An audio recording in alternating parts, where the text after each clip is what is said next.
അഷ്ടമുടിക്കായലിനെ മലിനമാക്കുന്നതിൽ കൊല്ലം കോർപ്പറേഷൻ്റെ slaughter house മുഖ്യ പങ്കാണ് വഹിക്കുന്നത്. പിന്നെ കൊല്ലം KSRTC ഗ്യാരേജും റിസോർട്ടുകളും ഹൗസ് ബോട്ടുകളും കായലിനെ വലിയ തോതിൽ മലിനമാക്കുന്നു.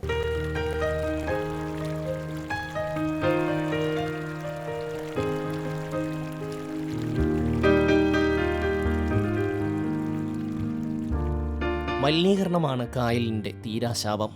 നഗരത്തിലെയും ഗ്രാമങ്ങളിലെയും മാലിന്യങ്ങൾ നിക്ഷേപിക്കാനുള്ള ചവറ്റുകുട്ടയായി അഷ്ടമുടിയെ മാറ്റി.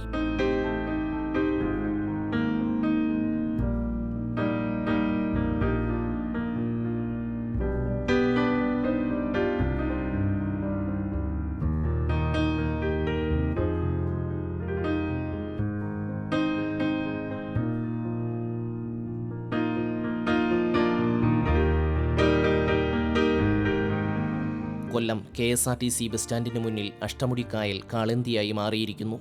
മൂക്കുപൊത്താതെ ഇവിടെ നിൽക്കാൻ പറ്റില്ല. വെള്ളത്തിൻ്റെ നിറം കറുപ്പായി.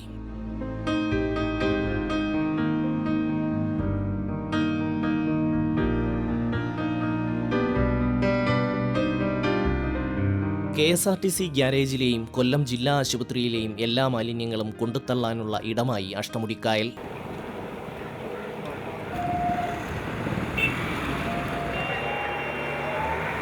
ബോട്ട് ഓടുന്ന സമയത്ത് പെട്ടെന്ന് ബോട്ട് നിന്ന് പോവുകയാണ്. അത് ഈ വേസ്റ്റ് പങ്കെ പിടിക്കുകയാണ്. പിടിക്കുന്ന സമയത്ത് ഈ വേസ്റ്റെല്ലാം അടിച്ച് കലക്കി വേസ്റ്റ് പോകും. അപ്പോൾ ചാക്ക് അതിൽ തന്നെ പിടിച്ചിരിക്കും. അപ്പോൾ ബോട്ട് ചിലപ്പോൾ നമ്മൾ പെട്ടെന്ന് ഏതെങ്കിലും ബോട്ട് കിട്ടിയില്ലോ അതല്ലേ പെട്ടെന്ന് അടുപ്പിക്കാൻ പറ്റുന്ന സ്ഥലത്ത് നമ്മൾ അടുപ്പിച്ച് ഇറങ്ങി നോക്കുമ്പോൾ സംഭവം ഇതാണ് കാണുന്നത്. നമുക്ക് സഹിക്കാൻ പറ്റത്തില്ല പാട. അത്ര തീക്ഷണമായ രീതിയിലുള്ള ബുദ്ധിമുട്ടാണ്. ചിലപ്പോൾ കോഴിയുടെ വേസ്റ്റ് അതിൽ തന്നെ ഇരിക്കും. ചാക്കുകൾ, വല, പ്ലാസ്റ്റിക്കിൻ്റെ എല്ലാവിധ സാധനങ്ങളും ബോട്ടിങ്ങിനെ പിടിക്കാൻ സാധ്യതയുണ്ട്. ഈ സമയത്തെല്ലാം നമ്മൾ ബോട്ട് ഓട്ടത്തിലാണെങ്കിൽ ബോട്ട് നിർത്തിയിട്ട് എടുക്കാൻ പറ്റുന്ന സ്ഥലമാണെങ്കിൽ അവിടെ തന്നെ എടുക്കും. ഇല്ലെന്നുണ്ടെങ്കിൽ പതുക്കെ ഓടിച്ച് ബോട്ട് ചുറ്റിക്കൊണ്ട് എടുക്കുന്നതാണ് പതിവ്. കാരണം ശരിക്കും ബുദ്ധിമുട്ടായി ഈ പിടിക്കുന്നതിന് അനുഭവിക്കുന്നത്. ഭയങ്കര ചാക്കിനകത്തിട്ടാണ് ഈ പാലത്തിൻ്റെ മേളിലും അഥവാ ഈ കായലിൻ്റെ സൈഡ് കിട്ടുമ്പോഴും ഇവർ കൊണ്ട് ഇതിങ്ങനെ തള്ളിവിടുന്നത്. ഞാൻ വല വീശുന്ന ആളാണ്. രാത്രിയാണ് പണി. ഇപ്പം രാത്രി ഈ കായലിൽ ഇറങ്ങി ഞങ്ങൾക്ക് പണി ഞാൻ പേടിയാണ്.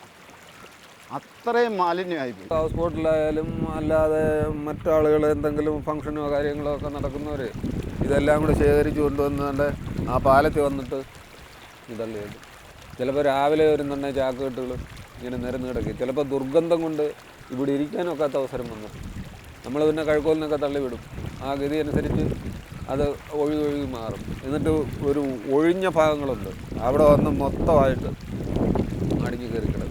അതിൻ്റെ പരിസരത്ത് പോലും കഴിഞ്ഞുകൂടാനൊക്കത്തില്ല, അത്ര ദുർഗന്ധമാണ്.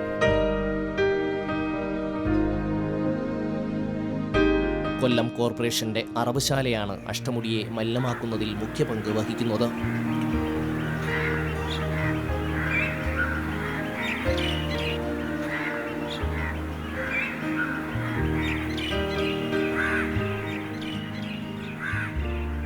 ഇവിടെ ദിവസവും അറക്കുന്ന 50-ലധികം മൃഗങ്ങളുടെ രക്തമുൾപ്പെടെയുള്ള മാലിന്യങ്ങൾ അഷ്ടമുടി ഏറ്റുവാങ്ങേണ്ടി വരുന്നു.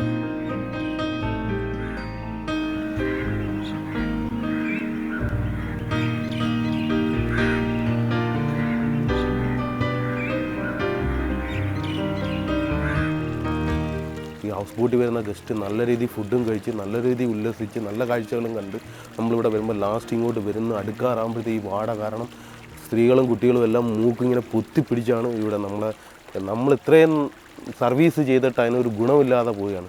കേരളത്തിലെ ടൂറിസത്തിന് ഏറ്റവും വലിയ സാധ്യതയുള്ള ഒരു സ്ഥലമാണ് കൊല്ലം. പക്ഷേ അത് നല്ല രീതിയിൽ ചെയ്യാൻ ഏറ്റവും വലിയൊരു തടസ്സം ഈ സ്ലോട്ടർ ഹൗസ് തന്നെയാണ്. അഷ്ടമുടിക്കായലിലെ മത്സ്യസമ്പത്ത് കുറയുന്നുവെന്ന് നിരവധി ശാസ്ത്രീയ പഠനങ്ങളിൽ വ്യക്തമായിട്ടുള്ളതാണ്. പക്ഷേ ബന്ധപ്പെട്ടവർ ഇതൊന്നും ശ്രദ്ധിക്കുന്നില്ല. തിരിച്ചു വരാം ഇടവേളയ്ക്ക് ശേഷം.